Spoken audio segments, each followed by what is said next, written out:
বন্ধুরা, daily life ব্লগের যে পশু মেলার প্রথম পার্টটি দেখেছিলেন, এটির দ্বিতীয় পার্টে আমরা পাখি এবং কবুতর নিয়ে একটি বিশেষ পর্ব তৈরি করেছি, যেটি আগের পর্বের দ্বিতীয় পার্ট। সো বুঝতেই পারছেন যে আজকের ভিডিওতে থাকছে পাখি এবং কবুতর নিয়ে বিস্তারিত আলোচনা। তো চলুন আমরা কথা না বাড়িয়ে ভিডিওর মেন টপিকে চলে যাই। বন্ধুরা, আমরা কিন্তু এখন পেয়ে গেছি যে পাখির মালিক, পাখি যে চাষ করে বা খামার করে, এই আঙ্কেলের সঙ্গে একটু কথা বলবো। যে আঙ্কেল, আপনার খামারে কতগুলা পাখি আছে এখন? এখন মোটামুটি 50টার মতো। 50টার মতো পাখি আছে। এগুলার নামটা কি? বাজরিগার। বাজারি, বাজরিগার বলে কি হচ্ছে। এগুলার মানে আপনি পার পিস কত করে বিক্রি করতেছেন? 600 থেকে 800 টাকা মানে জোড়া? এটা জোড়া। আচ্ছা, সেক্ষেত্রে আপনার এটাতে মানে সারা বছর যেই 1 বছর যদি আমরা পালি, কতগুলো বাচ্চা দিবে বা কি এটার মানে? এক বছরে আপনার এক জোড়া বাচ্চা দিবে 40 পিস। 40 পিস বাচ্চা দিবে এক জোড়ায়। আবার ওগুলার থেকে মনে করেন 6 মাস পর পর আবার অ্যাডাল্ট হয়ে যাবে, তার আবার বাচ্চা দিবে অনেকগুলো হয়ে যাবে। এগুলোর খাবার কিরকম, মানে কি খাবার দিতে হয়? চীনা, এটাকে বাংলাতে খালাস বলে, আর সাহিত্যের নাম হচ্ছে চীনা। এগুলোর খরচ কিরকম আসে প্রতিদিন? 40 সালে কতখানি খরচ হয়? মনে করেন 70 টাকা কেজি নেয়। 1 কেজি খাবার হলে 1 মাস এক জোড়া খাবারে চলে যাবে। এবং এরা এটা ছাড়াও মনে করেন যে লতা খায়, কলমি শাক খায়, এগুলা শাক লতা এগুলোও খায়। যে আপনার এখন দিনে কতগুলা বিক্রি করতে পারতেছেন? দিনে এখন বিক্রি বলতে এখনো তো দিনে বিক্রি হয়ে গেছে কিছুদিন আগে। এটা তো শুধু এখানে নিয়ে আসছি, যারা ডিম দিচ্ছে ওদেরকে তো আনা যাবে না। ডিম দিচ্ছে ওগুলো নিয়ে আসলে হবে কি, ডিম আর বসবে না, ওগুলো নষ্ট হয়ে যাবে, এই জন্য আনা হয়নি। এই কটাই আনা আছে। আমরা যদি আপনার কাছে যদি মানে নিতে চাই 1 জোড়া, তাহলে আপনি কত রাখবেন? 1600 টাকা। 1000 টাকা হলে দেবো। 1000 টাকা হলে দিবেন আপনি। সেক্ষেত্রে আপনার নাম্বার আমাদেরকে দিয়ে দেন। হ্যাঁ, আমরা ডেসক্রিপশন বক্সে নাম্বার দেবো আমাদের। ওখানে নাম্বার আছে, ওটা কালেক্ট করে নেন। হ্যাঁ, আচ্ছা, নাম্বারটা নিব। আর বাসাটা? বড় বেলাল দহ, মান্দানগা। আপনার তাহলে খামারে এখন 50টা আছে? হ্যাঁ, ধন্যবাদ আপনাকে। এটা কি আপনি এই পাখি পালেন নাকি অন্য কিছু আছে? আমি পশু চিকিৎসা করি এবং পাখি পালি। ধন্যবাদ আপনাকে। বন্ধুরা, আমরা কিন্তু আরেকটি স্টলে চলে এসেছি। এখানে কিন্তু বিভিন্ন রকমের কবুতর দেখতে পাচ্ছেন আপনারা। সো আমরা কিন্তু এখন এই কবুতরের বিভিন্ন মানে জাতের নাম এবং পরিচয় জানবো। সেক্ষেত্রে আমরা একটা আঙ্কেলকে পেয়ে গেছি, এনার কাছে আমরা জানতে চাবো। এবং আঙ্কেল, আপনি এক একটা করে কবুতর দেখাবেন এবং আমাদেরকে একটু মানে জাতের নামটা বলবেন। হ্যাঁ, তো বন্ধুরা, আমরা কথা না বলে এবং আঙ্কেলের কাছে চলে যাই। আচ্ছা, আঙ্কেল, আপনার বাসা কোথায়? আসসালামু আলাইকুম। আমি মূলত আমার জব ছিল সেনাবাহিনী একজন সদস্য। সেখান থেকে রিটায়ার্ড করে আমি মূলত এই খামারের সাথে আমি জড়িত। তো আমি এই খামার মান্দা থানায় একটা অ্যাসোসিয়েশন করা হয়েছে, যেটা হচ্ছে মান্দা ওয়েলফেয়ার অ্যাসোসিয়েশন, হ্যাঁ, পিজিয়ন অ্যাসোসিয়েশন। তো সেই ইয়ে থেকে আমরা এই খামারটা এখানে আমরা সেট আপ করছি এই প্রদর্শনী মেলাতে। এখানে আমাদের অনেক আরও সদস্য আছে, যারা সবারই এই কবুতর এখানে দেওয়া হয়েছে। তো মূলত আপনারা দেখতেছেন যে এই খামারে যে কবুতরগুলো আছে, এই কবুতরের নাম হচ্ছে জ্যাকোবিন। এটা অ্যালমন্ড জ্যাকোবিন। আচ্ছা, এইটা মূলত এর অনেক মূল্য, ধরেন 20 থেকে।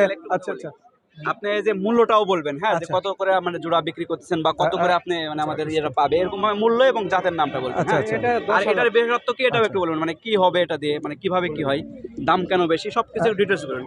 কারণ আমি কিন্তু কথা বলতে পারতেছি না, সেক্ষেত্রে আপনি একটু ডিটেইলস বলেন। আসলে বিষয়টা হচ্ছে কি যে কবুতর জগৎটা এমন একটা জিনিস, এটা হচ্ছে মূল্যটা শৌখিন আর কি। যারা কবুতর পালে তারা সবাই মানে শৌখিন লোক। এখানে কবুতরের মাংসের উপর বা কবুতরের ইয়ার উপর, জাতের উপর মূল্য হয় না, এটা সৌন্দর্যের উপর মূল্য হয়। হ্যাঁ, যত যেই কবুতরটা সৌন্দর্য, সেটা সেই কবুতরটা তত মূল্য। তো যাই হোক, আমরা সাধারণত দেখি যে এখানে এই জ্যাকোবিন আছে, পোর্টার আছে, পোর্টারের বিভিন্ন কালার আছে। হ্যাঁ, তো এই কালারগুলা উপর নির্ভর করে মূল্য আর কি। তো এই কবুতরটা যেটা দেখছেন, এটা হচ্ছে 10 থেকে 12 হাজার টাকা এর মূল্য। হ্যাঁ, তারপরে এই কবুতরটা দেখেন, ডেনিস, এর নাম হচ্ছে ডেনিস, হলুদ কালার। এর চোখগুলা অসাধারণ, মানে চোখগুলা দেখেন যে কালো, সাদা এবং লাল রিং দেওয়া আছে দেখেন। এর চোখের জন্য এই কবুতরটা দেখতে খুবই সুন্দর লাগে। হ্যাঁ, এবং এটা রানিংও করে খুব বেশি। হ্যাঁ, এই এই জাতটা আসলে এর চোখের জন্যই মূলত ভালো লাগে আর কি।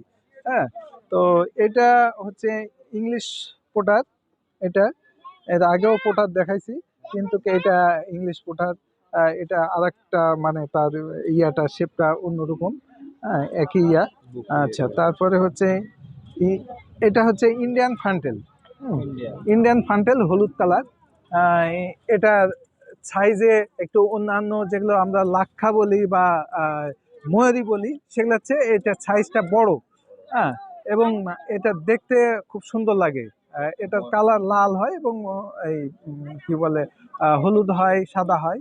হ্যাঁ, তো এই কবুতরটা একটু ওই অন্যান্য যারা যে কবুতর আছে যেগুলা হচ্ছে ইন্ডিয়ান যে লাক্ষা, তার চেয়ে একটু বড়।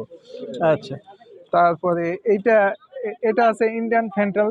এটা যেটা আগে দেখালাম তার চেয়ে এক ছোট, দেখেন সাইজে ছোট, কিন্তু এর আবার একটা বৈশিষ্ট্য হচ্ছে যে বডিটা হচ্ছে সাদা আর লেজটা বিভিন্ন কালার হয়। হ্যাঁ, কালো হয়, হলুদ হয় বা লাল হয়।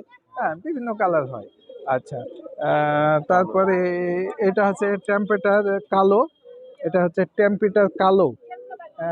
এটা ওই আপনার বোখাদা যে একটা কবুতর দেখাইছি, সেম কবুতর, কিন্তু বোখাদার কোনো চোখ দেখা যায় না, আর এটা চোখটা দেখা যায়, আর বডিটা শুধু একই রকম। আহ, তারপরে এটাও পোটার, ম্যাকপাই পোটার। হুম, ম্যাকপাই পোটার। এটা আহ, এটা মূলত সাইজে খুব বড়, অন্যান্য পোটাদের চেয়ে সাইজে একটু বড়। তারপরে আসেন, এটা, আচ্ছা, এখানে আছে পেন্সিল পোটার। এটা হচ্ছে পেন্সিল পোটার, যে পোটারগুলো আগে দেখলাম সেই পোটার মতোই, কিন্তু এটা হচ্ছে পেন্সিল, মানে খুব চিকন এটার ডিজাইন। এবং এর বৈশিষ্ট্য এই গলাটা ফুলানো, একই রকম, এই একই জাত, কিন্তু সাইজটা ছোট হয় এবং পেন্সিলের মতো ইয়ে হয়। আচ্ছা, ঠিক আছে, তারপরে এটা দেখাইছি, এটা আচ্ছা, তাহলে ঠিক আছে। হ্যাঁ, শেষ। একটু বন্ধুরা, আমরা কিন্তু অলরেডি অনেক, মানে আঙ্কেলের সহযোগিতা নিয়ে অনেকটা কবুতরের নাম এবং তাদের জাত জানতে পারলাম। এখন আমরা আঙ্কেলের কাছে জানতে চাইবো যে আমরা এই যে কবুতরগুলো দেখলাম আঙ্কেল, এগুলো যদি আমরা নিতে চাই বা আমাদের দর্শক যারা আছে তারা যদি নিতে চাই, সেক্ষেত্রে কোথা থেকে সংগ্রহ করবে? অসংখ্য ধন্যবাদ। আহ, আমরা সাধারণত এই কবুতর আমরা মান্দা পিজন অ্যাসোসিয়েশন থেকে আমরা এখানে এই প্রাণী সম্পদ অধিদপ্তর ইয়ের থেকে আমরা এখানে অংশগ্রহণ করেছি। তো যাদের এই কবুতরগুলা নেওয়ার ইচ্ছুক বা যারা এখানে কোনো রকমের সহযোগিতা নিতে ইচ্ছুক, তারা আমাদের সাথে এই মান্দা অ্যাসোসিয়েশন তে যোগাযোগ করবে, এবং তারা আমাদের কাছ থেকে বিভিন্ন জাতের বিভিন্ন সদস্য যারা আমরা আছি তাদের কাছ থেকে নিতে পারবে। এবং যারা নতুন কোনো খামারি যদি করে থাকে, তাহলে সেই ক্ষেত্রে পরামর্শ আমাদের কাছ থেকে তারা নিতে পারবে।